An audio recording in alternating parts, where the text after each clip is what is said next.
Radio Republike Srpske. Omladinski studio. Za Srebrenicu i Bratunac. Od 10 do 16. Radioaktivni smo. Zračimo dobrom energijom.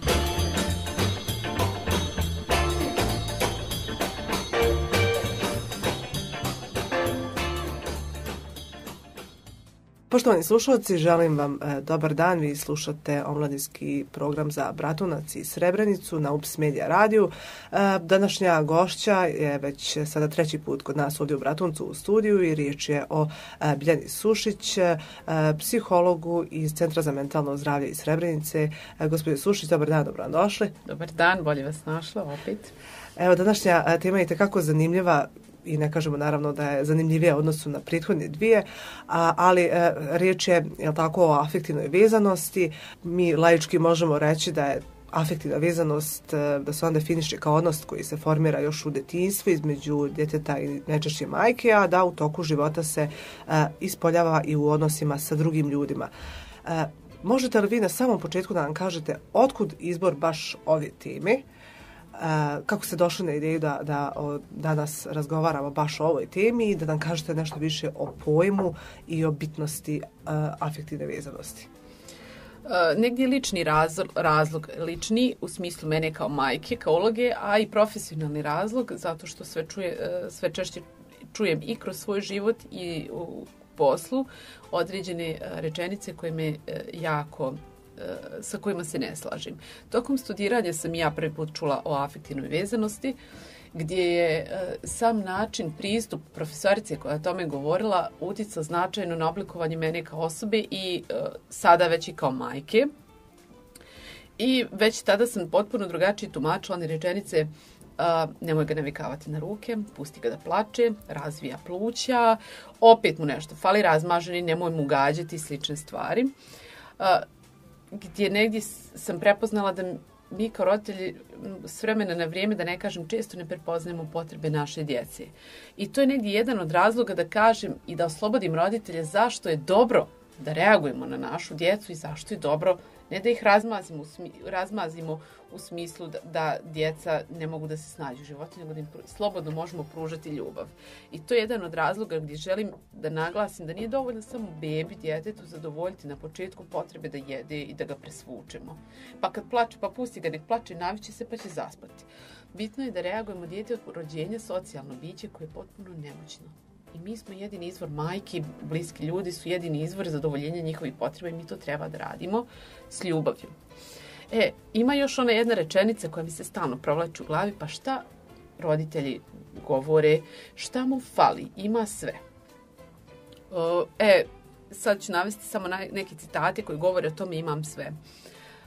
Citati koji kažu: roditelji su me tukli dok sam bio dijete i nisam traumatizovan. Čovjek koga je bivši partner prijavio za nasilje. Ili: kažnjavali su me dok sam bio dijete i dobro sam. Reče čovjek koji svaki put kad napravi grešku sebi izgovara riječi pune mržnje kao oblik samokažnjavanja.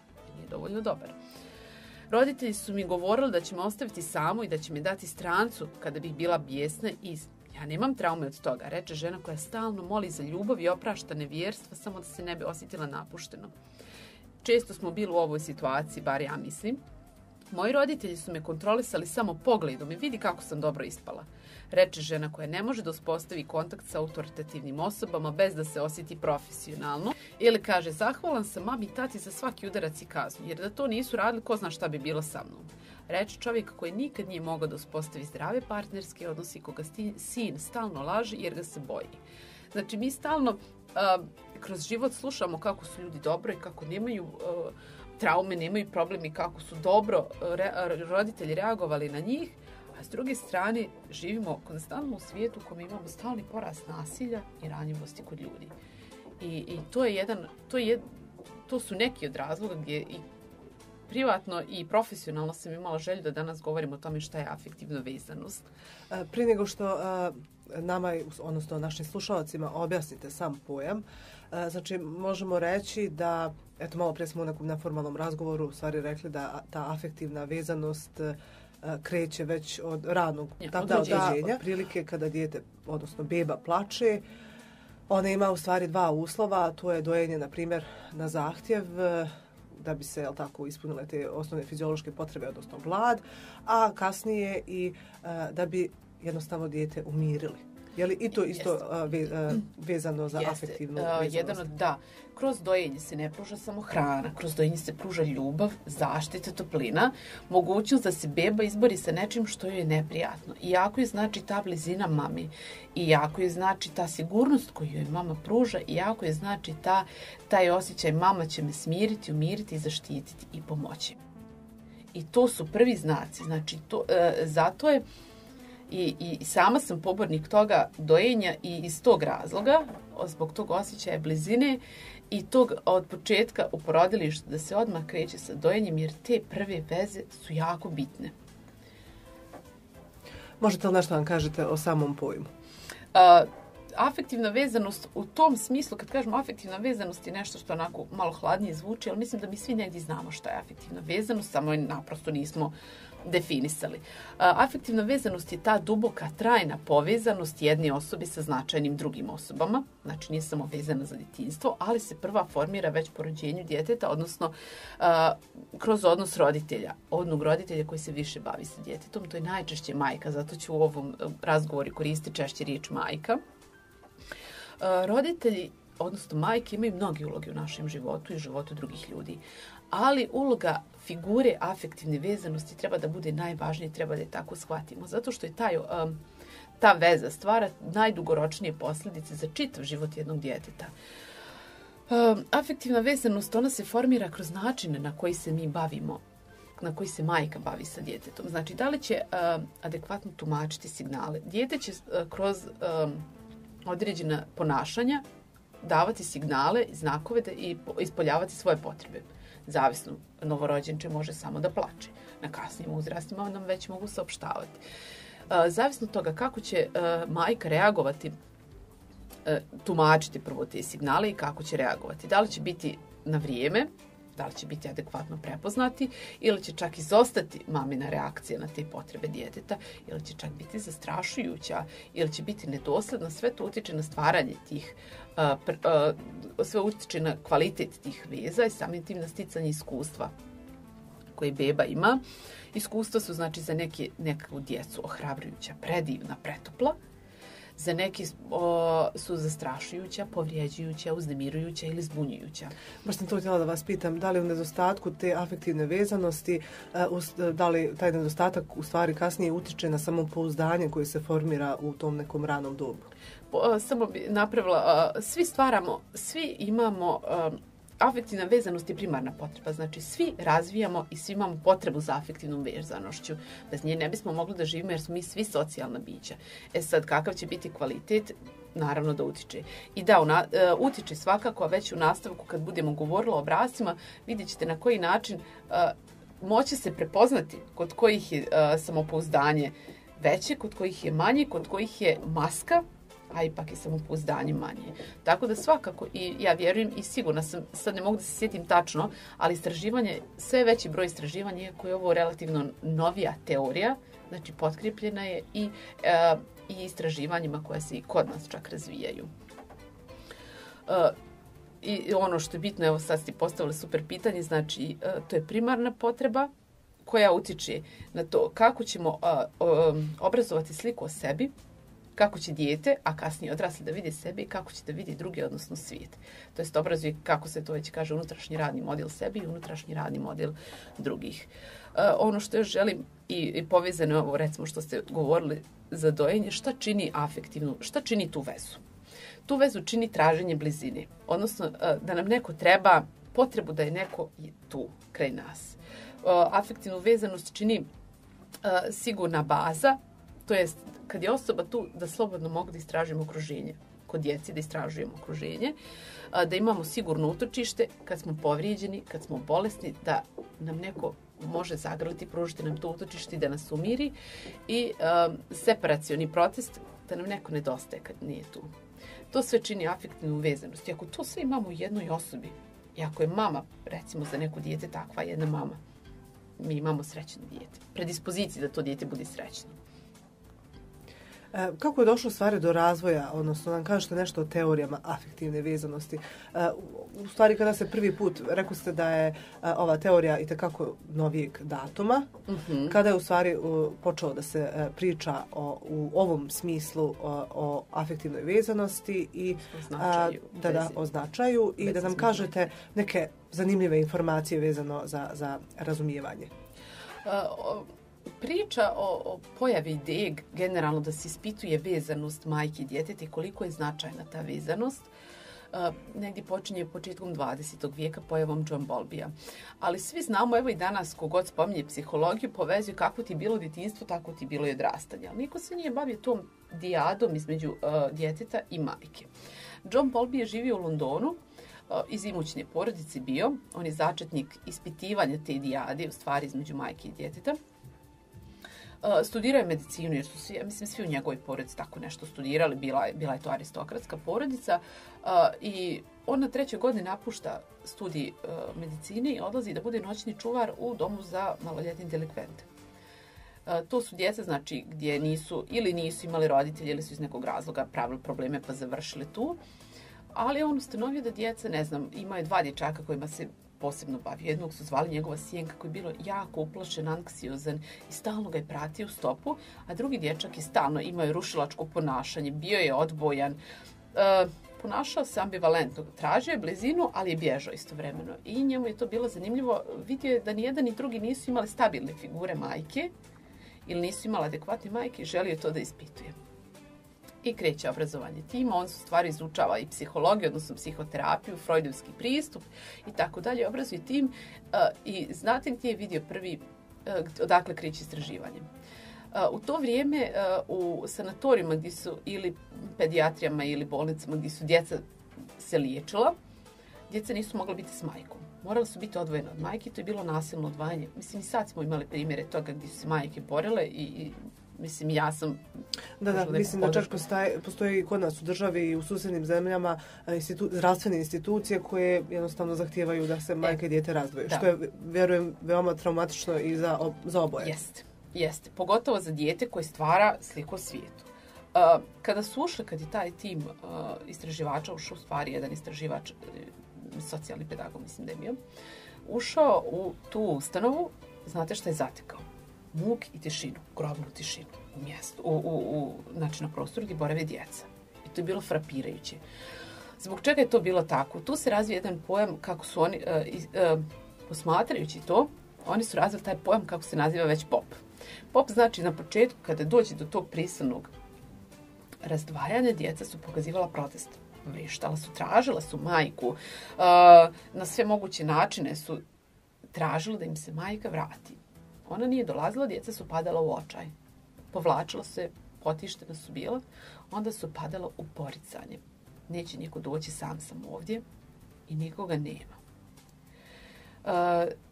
Bowlby je u svom tom ispitivanju smatrao da su ta negativna iskustva ne mogu se popraviti. Da trajno bilježe, kasnije je došlo do određenih promjena, da trajno bilježi samo dijete, njegovo odrastanje i na takav način ispitivao koliki je utjecaj u stvari razdvajanja majke i djeteta i tako ispitivao koliki je stvari značaj majke i djeteta. Njemu se posle pridružuje Mary Ainsworth. Zašto je ona bitna i zašto spominjem ove ljude? Zato što je ona kasnije formirala obrasce. Znači, on je ispitivao dijadu, Bowlby je ispitivao dijadu između majke i djeteta i posmatrao. Ona je to na drugačiji način posmatrala, priključila se njemu,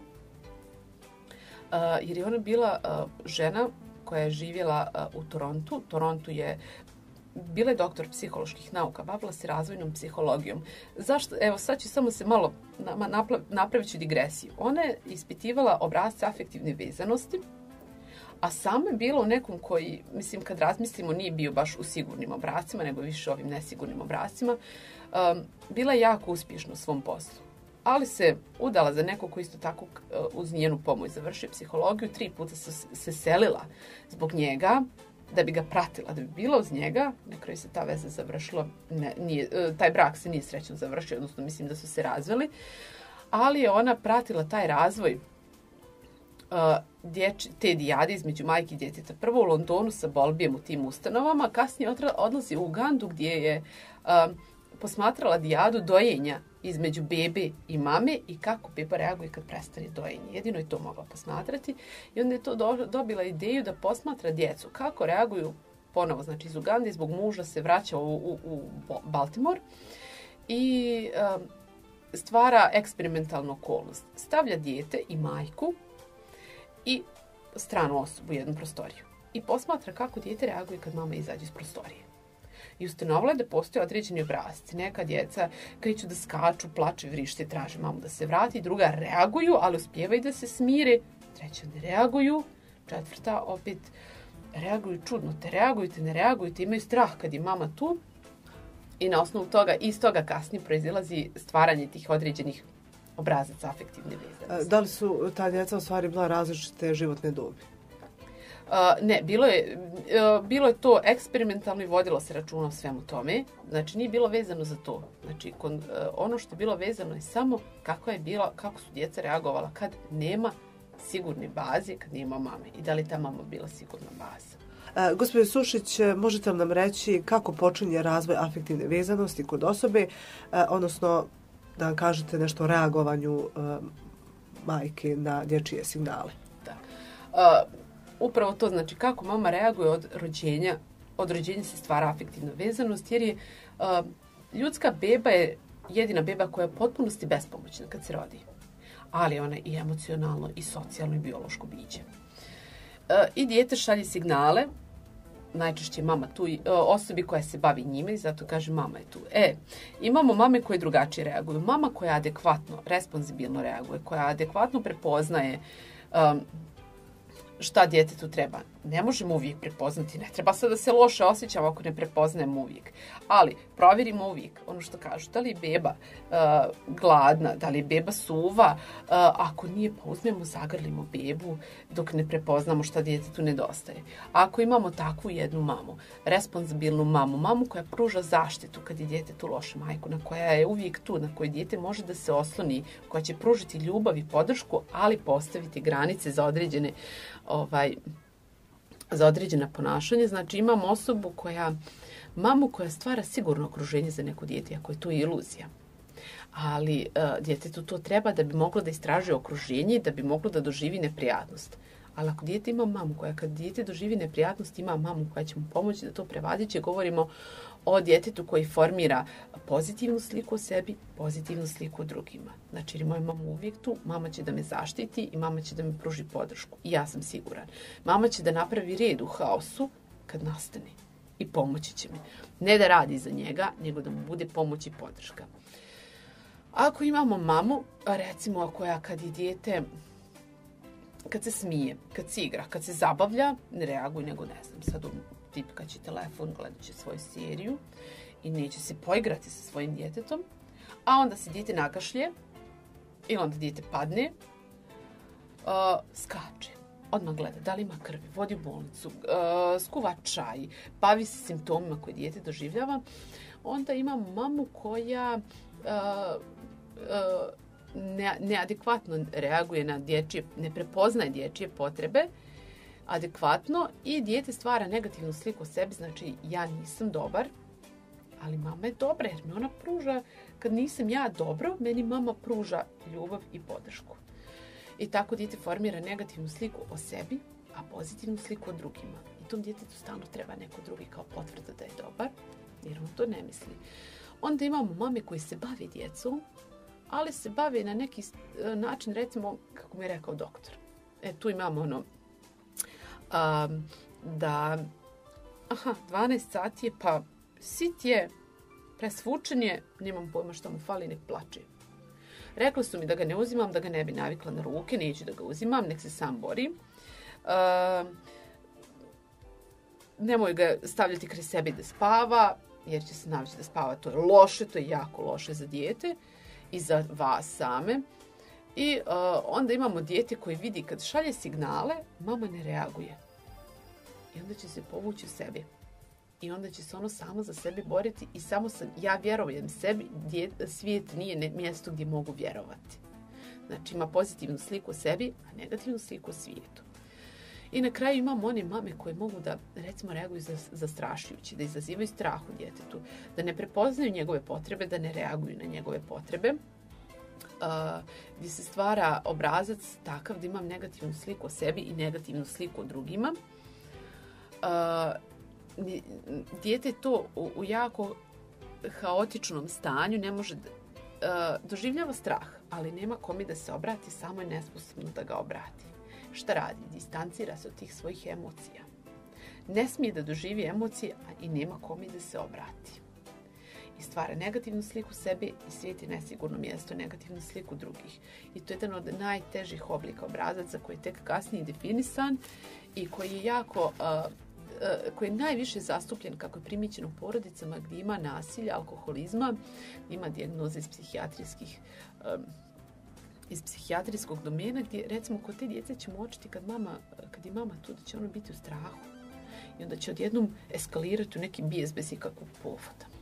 Gospođo Sušić, evo predlažem da napravimo jednu kraću muzičku pauzu kako bi u stvari razdvojili ovu prvu od tema koju obrađujemo danas, a to je afektivna vezanost u tom, tako, dječjem dobu. Da, i formiranju afektivne vezanosti, da bi se sada već nakon muzičke pauze dotakli i kako stvari ta afektivna vezanost utiče i na povezivanje ljudi u tom odraslom dobu. Je li tako? Da. Poštovani slušalci, pravimo jednu kraću muzičku pauzu i vraćamo se u studiju Bratunac. Uživajte.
Poštovani slušalci, evo ponovo se nalazimo u studiju UPS Media u Bratuncu. Kao što znate, u toku je emisija sa gospođom Sušić, Biljanom Sušić, psihologom iz Centra za mentalno zdravlje iz Srebrenice. Ona je gost današnjeg omladinskog programa za Bratunac i Srebrenicu, a tema koju danas obrađujemo je afektivna vezanost, odnosno kako dolazi do afektivne vezanosti, zašto je ona bitna. U prvom dijelu, kao što sam i napomenula, gospođa Sušić objasnila nam je pojam afektivne vezanosti i govorila je kako dolazi do razvoja teorije afektivne vezanosti i naravno dolazimo do drugog dijela u kojem će nam gospođa Sušić reći nešto kako te rane veze utiču i na kasnije povezivanje sa ljudima i generalno funkcionisanje u svijetu. Tu tako postoji neki obrasci ponašanja, možete li nam kažete nešto više o tome? Ono što je primjećeno je da te rane veze, kako sam sad govorila, koje stvaramo sa mamom, odnosno koje zavise od načina maminog reagovanja na bebine signale, postoji značajna povezanost između tih ranih iskustava i kasnijih obrazaca vezanosti sa drugim značajnim osobama u našem životu. Kao što sam malo prije govorila kako to mama reaguje, sad ću samo definisati i nekako zaokružiti te obrasce i opisati ih kako oni funkcionišu u svijetu. Ako imamo onu responsibilnu mamu koja adekvatno reaguje, adekvatno prepoznaje, što sam rekla, mi smo srećni, mi smo sigurni obrazac afektivne vezanosti. Sigurni obrazac afektivne vezanosti znači dobra slika o meni, dobra slika o svijetu, niska anksioznost i nisko izbjegavanje. To su ljudi koji imaju dobro u njihovoj koži, koji adekvatno mogu da funkcionišu u svijetu, koji recimo nemaju potrebu da se dokazuju, da se takmiče, da stvaraju neke nerealne slike, da nosi neke maske. Svi mi nosimo maske u skladu s ulogama koje obavljamo, ali njima je dobro u njihovoj koži. Jedan nedostatak kod tih ljudi je što, pošto imaju povjerenje prema drugim ljudima i prema svijetu, mogu biti lakše izmanipulisani nego ovi drugi ljudi. To su dakle sigurni obrazac koji je najzdraviji, najbolji i koji govore o osobi koja je tokom odrastanja imala zdravu podršku, znači gdje je mamin odnos prema njoj kao bebi bio ona sreća, ne kamen spoticanja, nego nešto što je posticalo rast i razvoj. S druge strane imamo 3 obrasca nesigurne afektivne vezanosti koji mogu biti kamen spoticanja za dijete. Imamo onu mamu koja reaguje, kako smo rekli, kad dijete se nakašlje i kad dijete zapne, padne i slično. Kod tih mama, kod te djece koje su znači imale takve mame, negativna je slika o sebi, pozitivna slika o svijetu. Znači visoka je anksioznost, a nisko izbjegavanje. To se zove preokupirani obrazac afektivne vezanosti. Osobama sa tim obrazcem afektivne vezanosti stalno potrebna pažnja drugih ljudi. Stalno je potrebno da mi govorite da sam dobar, jer ja ne mislim, treba neko da mi to nadoknadi. Stalno okupiraju drugi ljudi i ne mogu da funkcionišu. Stalno im treba neko da je uz njih, ali ne u zdravoj mjeri, nego u onoj okupirajućoj mjeri, kontrolišućoj mjeri. Onda imamo one mame koje sam rekla kao, doktor mi je rekao da ne nosim dijete, neka plače, malo brže će zaspati, nije mu vrijeme ni za šta, koje znači bavi se djetetom, ali ne prepoznaje adekvatno neke signale. Tu imamo one bebe, kako sam rekla, koje su slale signale, mama nije prepoznala i one su prestale da šalju signale. Šta se dešava u odraslom dobu? Te osobe mogu da vjeruju samo sebe, okrenute su sebi, samo se na sebe mogu osloniti. Ja sam dobar, svijet i drugi nisu dobri. Znači imaju negativan model drugih, pozitivan model sebe. To je izbjegavajući afektivni obrazac. To su osobe koje su samodovoljne sebi. To su osobe koje uvijek moraju biti, kad izađu vani, potpuno, što kažu, fullu izgledati, da sve bude spremno cakom pakom, koje neće izaći prljave kose napolje, nego sve mora biti uredno, mora biti potpuno precizno i perfekcionisti su za spolja, jer mogu samo na sebi da se oslone. I na kraju imamo onaj najteži obrazac, to je bojažljivi ili dezorganizovani, u odraslom dobu je to dezorganizovani obrazac afektivne vezanosti. To su ljudi koji imaju želju za bliskošću sa drugim ljudima, istovremeno i se plaše. Plaše se jer morali su da se distanciraju od emocija svojih, da ne bi bili povrijeđeni. I u odraslom dobu oni se plaše da budu povrijeđeni. Znači imaju potrebu, ali ne smiju da dozvole ni svojim emocijama da izađu vani, ne smiju da dozvole ni da druge emocije uđu u njih. Jer onda moraju da uzvrati, jer je to prirodna pojava. Tako da se ti ljudi... nema definisanosti kako se, znači, sad su super raspoloženi, pa da skaču neko drugo raspoloženje i... Otprilike taj posljednji model, oni, jel tako, i da tako kažemo, prođu najteže u životu. Da, najveći procenat onih koji su skloni delikventnom ponašanju imaju ovakav oblik, ovakav obrazac ponašanja, jer žive u haosu. I oni kad osjeti strah, oni u djetinjstvu nisu imali kome da se obrate, tako da oni u odraslom dobu ne smiju da osjeti ni strah, ni ljubav. I ne smiju da se približe nekom drugom jer će ih povrijediti. Oni stalno očekuju da će biti povrijeđeni. I onda stalno bježe. Što nas dovodi do sljedećeg pitanja. Da li u stvari da li su obrasci afektivne vezanosti promjenljivi u toku života? I ako jesu, u stvari šta to utiče na njih? Da, promjenljivi su. Ne baš na lak način, ali hvala Bogu pa mogu biti promjenljivi. Bowlby, kad je i definisao, kad je ispitivao, on je smatrao da se to ne može mijenjati i da je to nepovratan uticaj, ali, kažem, opet može da se mijenja. U kojim okolnostima se mijenja? Kada dođe, kako su to oni definisali, do nepotvrđenih očekivanja osobe u nekim značajnim situacijama, odnosno izbjegavajući obrazac očekuje da će ga uvijek neko iznevjeriti i ne smije ni nekog da se osloni. Ali ako ima u sebi blisku osobu koja je siguran obrazac afektivne vezanosti, koja ga neće iznevjeriti, koja je uvijek tu za njega, koja je autentična, koja je otvorena, može doći do tih propusnih granica. Znači, zavisno od okolnosti koje moraju biti dosledno ponašanje druge osobe koje je nama značajne, može izmijeniti te mape ili strukture, znači da se asimilira jedno drugo iskustvo koje je nama značajno i koje će izmijeniti ta naša očekivanja.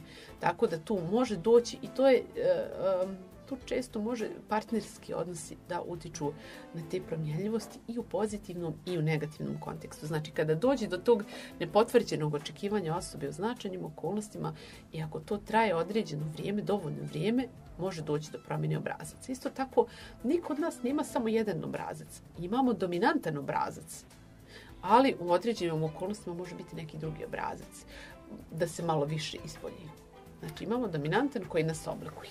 Dolazimo do kraja, pa evo na samom kraju da nam kažete kako afektivna vezanost oblikuje i ljubavne veze i na samom i za kraj da nam date neku preporuku za roditelje. Evo, rekli ste nam da postoje one majke na koje su uticali ili roditelji ili svekrve ili bliži rođaci kada kažu nemoj dijete uzimati, navikavaš ga na ruke i slično, ali idemo prvo na oblikovanje ljubavnih veza.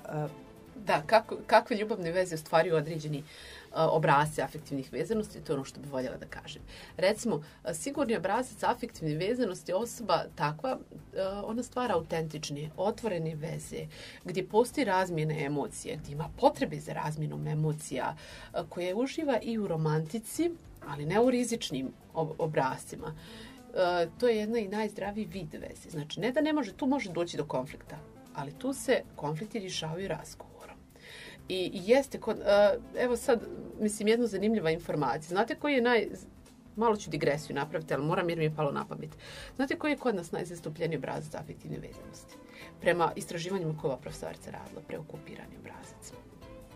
A najveći broj veza koje dugo traju i što je najbitniji podatak, jedan od bitnijih podataka je obrazac između dva partnera koji su sigurno afektivno vezani. Znači, to su veze koje su najdugotrajnije i najzdravije. Koji imaju, u stvari, pojedinci koji imaju povjerenja, jel tako, u okolinu. Da, i u sebe i u druge. I ja sam dovoljno dobar i ti si dovoljno dobar. Ali oni lako, jedno od loših strana, to što sam rekao da mogu biti izmanipulisani. Oni mogu da uđu u vezu gdje imamo s druge strane manipulatora, koje što može prerasti u nasilnu vezu, što može dovesti do izmjene obrasca afektivnog vezivanja, kako to već ide. Ali da ne širimo o tome, izbjegavajući obrazac afektivne vezanosti, znači ja sam dobar, u druge nemam povjerenja. Oni stvaraju najčešće površne, kratke, plitke veze, znači ne mogu da ti vjerujem, ali ima određene potrebe zbog kojih ulazi u te veze. I ako traju duže te veze, moraju se postaviti granice određene. Znači, ne smije doći do emocionalnog upliva tu značajnog. Ne smiješ ti meni pokazati neke emocije, niti ja te, moraju postojati granice. Njihovi izleti, recimo, neće biti neki romantični vikendi, nego će to biti odlazak na skijanje, na safari, na surfovanje ili tako nešto. Mora preplavljivati uzbuđenje, a ne romantika. Onda imamo preokupirane, oni su ti koji stalno traže da im potvrđiš da ih voliš, koji kontrolišu vezu, koji stalno traže od tebe potvrdu, odnosno traže od partnera da ih voli dovoljno i za njih same, jer oni sebe ne voli. I da to mogu biti gušeće veze gdje drugi partner, ako to ne može da podnesi, sklanja se. Ili postaje agresivan jer ne može to da podnesi, ili kako god može da reaguje, ili bježi naprosto, jer ove osobe stalno imaju potrebu da te zaokupiraju, da si samo njihov. I na kraju bojažljivi je, mogla bi reći, odnosno dezorganizovani, mogla bi reći da je haotični. Ovo su osobe koje imaju potrebu i za partnerom, ali te veze ili kratko traju, ili su haotične ili jako rizične. One ne smiju da budete emocionalne razmjene, ne smijem da dozvolim, izazivat ćete i izmanipulisati drugu stranu da je zavoliš, recimo. Ali kad treba ti da uzvratiš, oni bježi. Skloniji su, recimo, da stvaraju ljubavne veze sa zauzetim ljudima, jer su im zabranjeni. I kad ostvari tu vezu, oni će da bježi. Znači, ne smije doći do tog sklopa da se ja prepustim nekome. I uvijek su haotične, jako su rizične te veze koje stvaraju dezorganizovan obrazac afektivnog vezivanja. Ali, kažem, hvala Bogu, ako na drugoj strani imamo neko koji je podržavajući sigurni obrazac koji može da se iznese sa tim, onda dolazi do promjene, ali tako? Može da dođe do promjene ako je ta druga strana dovoljno jaka. Gospodin Sušić, evo, dođeli smo i do kraja današnje emisije. Za sve slušalce koji nas sada slušaju, nadamo se da je ovo bilo zanimljivo, meni jeste. Drago mi je. Evo, ako nije problem, još samo za kraj da date neku preporuku za roditelje, pogotovo za mlade roditelje koji u stvari ne znaju kako da se ponašaju u određenim situacijama sa svojom mlađom djecom, pa evo, ako nije problem, dajte koju preporuku. Prvo, želim da naglasim, mi često koristimo termin razmaženost. Razmaženost nije ako mazimo dijete, ako ga grlimo, ljubimo i pružamo ljubav i ako ga umirujemo kad plače. Ne, razmaženost je kad ne postavimo granice svom djetetu, tako da grlite, mazite i pazite svoju djecu dok još možete. Budite im baza sigurnosti, budite im ono utočište. Budite neko ko im treba. I to je nešto što je zdravo i što je korisno za djecu. Oni kad odrastu, oni svakako doći do odvajanja te veze, kao što je Freud govorio o tome. Ono što želim reći, znači, pustite svoje dijete i da padne, i da se igra, i da napravi greške, jer ono tako uči. Ali bitno da mu vi pomognete da se iznese sa neprijatnom emocijom. Ne govorite svom djetetu da je loše, ili ne postavljate pitanje si bio dobar. Uvijek si dobar i ti si dobro dijete, ali svi pravimo greške. I učimo iz tih grešaka. Ne udaraj dijete ni u svakom slučaju, jer se uvijek možemo izboriti sa djetetom. Uvijek. Jer tako pokazujemo djetetu da se neki problem rješava nasiljem. Igraj se sa mnom. Ono što mame kod izbjegavajućeg ponašanja ne radi. Ako dijete se igra i ako tražim da se igraš sa mnom, ne moraš čitav dan. Ali mi jako znači da se uključiš ponekad u igru sa svojim djetetom i ne poredi me. Kako može ti, ne možeš. Svako dijete je jedinstveno i ono treba to i da razumije i da prihvati. I svakom djetetu je potrebno da roditelj bude sa njim i da mu ponavlja volim te i da mu pruža i zagrljaj i ljubav i podršku. I ne plašite se da uzmete dijete u naručje kad plače, jer tako ćete ga umiriti. Ali ako ste vi uznemireni, nećete ga umiriti. Znači, jako je bitno kad novorođenče koji plače i ne znamo šta mu je, uzmemo u naručje, mi moramo da budemo mirni, jer ćemo i na taj način ide taj prenos emocija i utiče također na stvaranje ovih veza. To je nešto što me ovako pada na pamet, ali uvijek sam tu na raspolaganju za sve roditelje koliko ja mogu da pomognem i u centru ili na bilo koji način ili kroz ovakav vid pružanja podrške mladim roditeljima, jer današnje roditeljstvo apsolutno nije lako i svi žurimo život ide ubrzano i nekad nemamo vremena, ali mislim da svaki dan, bar pola sata, sat, možemo i trebamo i moramo izdvojiti za našu djecu. Gospođo Sušić, hvala vam mnogo na ovoj temi i na ovim preporukama za sve mlade roditelje. Nadam se da će im itekako koristiti. Ja također, ali kažem, ako uvijek postoji način da pitamo i tražimo podršku i kao majke, nije lako biti majka u današnje vrijeme, tu sam. Poštovani slušalci, evo čuli ste gospođu Sušić koja nam je govorila nešto više o afektivnoj vezanosti, a u nastavku ćete poslušati i Bojanu Lukić, master učitelja, koja u Bratuncu drži edukativni centar za djecu. Sa njom smo također razgovarali o ovoj temi, tako da ćete imati priliku u nastavku da poslušate i mišljenje ove mlade učiteljice. Uživajte! Vi u Bratuncu, jel tako, držite vodite jednu vrstu priče za naše najmlađe sugrađane. Možete li samo kratko da nam kažete o čemu je riječ i sa kakvom se to djecom vi susrećete ovdje kod vas u beskrajnoj priči? Da li ta djeca na samom početku kada dođu kod vas imaju određene probleme da se prilagode u grupi sa ostalom djecom? Pa ovako, mi u beskrajnoj priči imamo različite programe. Imamo produženi boravak u koje dolazi djeca od 1. do 5. razreda. To je mala grupa djece, nije to velika grupa. Organizujemo s vremena na vrijeme kreativne radionice koje su otvorene za svu djecu. Imamo kurseve plesa, organizujemo proslave rođendana. Samim tim to je dolaze različite grupe djece, različitog uzrasta, ali oni koji su tu svakodnevno, koji su naši redovni korisnici, oni idu u produženi boravak svaki dan. To je mala grupa djece. Sad, s obzirom da sam sa njima najviše provodim vremena, mogu o toj grupi da najviše pričam. Što se tiče afektivne vezanosti, Biljana je to malo bolje objasnila.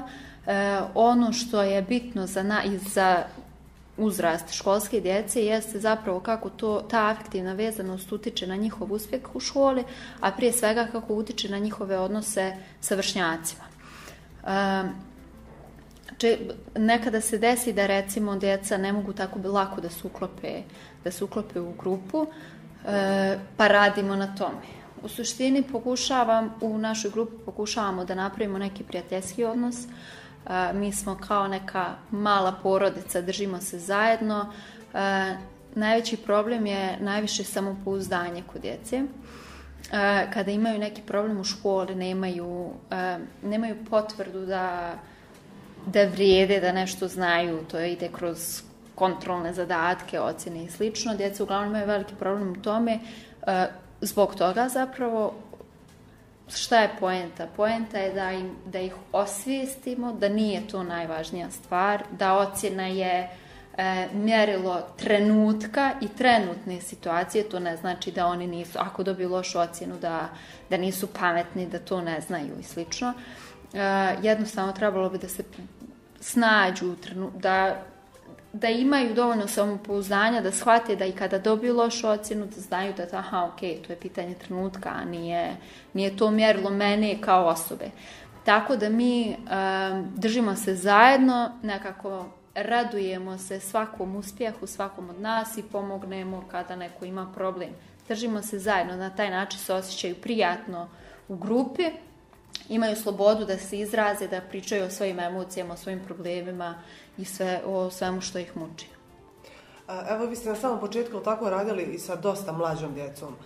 Da li je možda u nekom trenutku bilo problema kada su odvojeni od roditelja, staratelja, odnosno majke, i kako ste vi u tom trenutku postupili? Pa znate kako, ovdje ta grupa mlađe djece uglavnom kod nas dolazi na rođendane.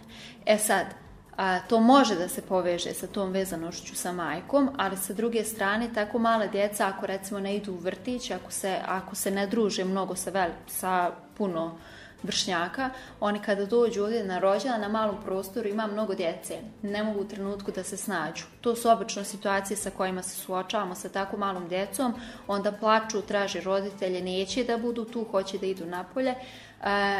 Ja to ovdje rešavam tako što uvijek imam dvoje odraslih ljudi koji su zaduženi za djecu, tako da dok jedan radi sa ostalom djecom, taj drugi može da se posveti recimo takvoj situaciji, da riješi tu situaciju. Da animira dijete, da zabavi, da popriča, eventualno ako baš ne može ništa da uradi, da pozove roditelja da dođe.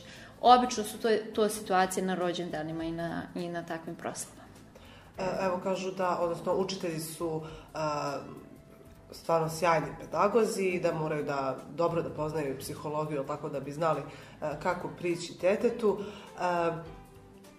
Šta vi mislite, ako sigurno ste imali situaciju da ako je dijete previše vezano za majku, ako ima nedostatak samopouzdanja, vjeruje okolini, ne vjeruje sebi ili obratno, da li takva djeca, da li se ta situacija mijenja iz dana u dan, da li jednostavno kad odrastu malo potpuno drugačije postupaju i šta mislite u kakve tinejdžere ta djeca mogu izrasti?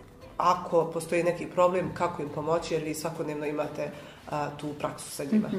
Pa, a ukoliko postoji problem, mislim, svaki problem je rešiv, ali za svaki problem ne postoji trenutno rješenje. Znači, za svaki problem treba mnogo truda i mnogo vremena. Baš mnogo vremena.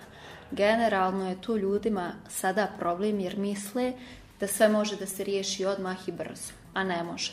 Pogotovo, recimo, mislim, svaki problem djeca koja imaju u mlađem dobu, to se svakako u nekom momentu ispolji i kada su tinejdžeri, a i kada su odrasli ljudi u partnerskim odnosima i sl. Tako da sve to možemo povezati. Ono što je bitno je da prvo ljudi osvijeste problem, da shvate da postoji problem i da riješe, da hoće da ga riješe.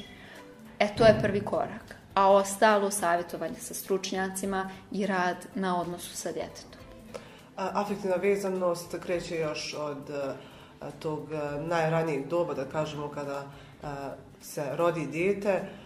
Naravno, postoji taj period dojenja kada dok se dijete doji, tada se ispunjavaju te osnovne fiziološke potrebe gladi, a postoji period kada dijete plače, pa majka ga dojenjem smiruje. To treba naravno da se radi kako bi se u stvari ostvarila ta veza povezanosti između majke i djeteta.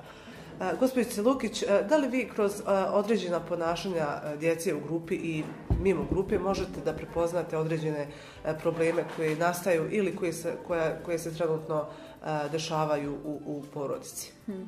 Da, to je jedan od osnovnih stvari koje mi učitelji bi trebalo da radimo i da budemo osposobljeni za to.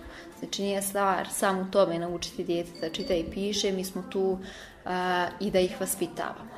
Sada, kroz određena ponašanja mi bi trebalo da prepoznamo, a ukoliko postoji problem. Sada je to malo drugačije. Kada radite u školi, onda postoji sistem podrške. U beskrajnoj priči ja radim sama, tako da ja recimo mogu da radim sa roditeljima, pozovemo onda roditelja na razgovor, kroz razgovor sa roditeljem pokušavamo da definišemo problem i ja dam savjet, recimo, ako neki problem nisam ja stručna da riješim, dajem preporuku i savjet kome mogu da se obrate. To ja radim ovdje. U školi je to malo drugačije. U školi postoji pedagog, psiholog, tako da postoji ceo taj sistem koji meni se to čini, ne koristi se dovoljno. Nekako učitelji, zato što rade pod prevelikim pritiskom, imaju mnogo posla, mnogo djece, mnogo obaveza, nekako te stvari čini mi se da se zanemaruju, da se ostavljaju po strani, jer može i bez toga. A zapravo bi trebalo mnogo više vremena i energije posvetiti rješavanju takvih problema, a ostalo djeca će svakako naučiti nastavne sadržaje, zato su sigurno sposobni. Evo, kada pričamo o afektivnoj vezanosti, postoje situacije kada se u tročlanoj porodici pojavi četvrti član, novorođenče. Starije dijete u većini slučajeva izgubi na samopouzdanju kako mu roditelji ne posvećuju dovoljno pažnje. Kasnije to dijete moguće je da i u narednim godinama svog života i u svojoj budućnosti se osjeća zapostavljeno, nema jednostavno kontrolu nad svojim životom, odnosno gubi povjerenje u okolinu i vjeruje samo sebi. Kako pomoći takvoj djeci i jeste li imali priliku da se susretnete sa takvim slučajevima? Pa sa takvim, konkretno takvim slučajem ja lično nisam. Imamo mi ovdje u grupi, dolaze nam recimo zajedno braća ili brat i sestra i slično, pa mogu da se primijete tu odnosi među njima. Ono što ja radim ovdje jeste da im na početku odmah objasnim da oni nisu ovdje ni brat i sestra, oni su ovdje drugari i moraju da budu ravnopravni. Tako da se trudimo da nikada ne dovodim, da se nikada ne dešavaju takve situacije gdje će doći do nekog sukoba između njih, kako se možda ponašaju kod kuće ili slično. To jeste problem, mada priča se u posljednje vrijeme malo više o tome. Mislim da su ljudi, roditelji, svjesniji tog problema i da rijetko ko dolazi u takvu situaciju jer znaju što može da se desi, tako da kad stiže drugo dijete itekako su pripremljeni i razmišljaju o tome kako će se ponašati i prema novorođenčetu i prema njihovom prvom djetetu. Tako da čini mi se iz nekog mog skromnog iskustva da je sve manje takvih problema. Gospođice Lukić, mnogo vam hvala na gostovanju. Nadamo se da ćemo i u budućnosti razgovarati o ovako zanimljivim temama. Hvala vama na pozivu.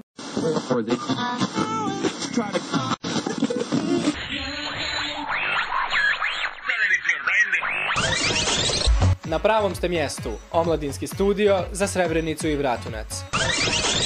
Ne mijenjajte frekvenciju 103,5 MHz.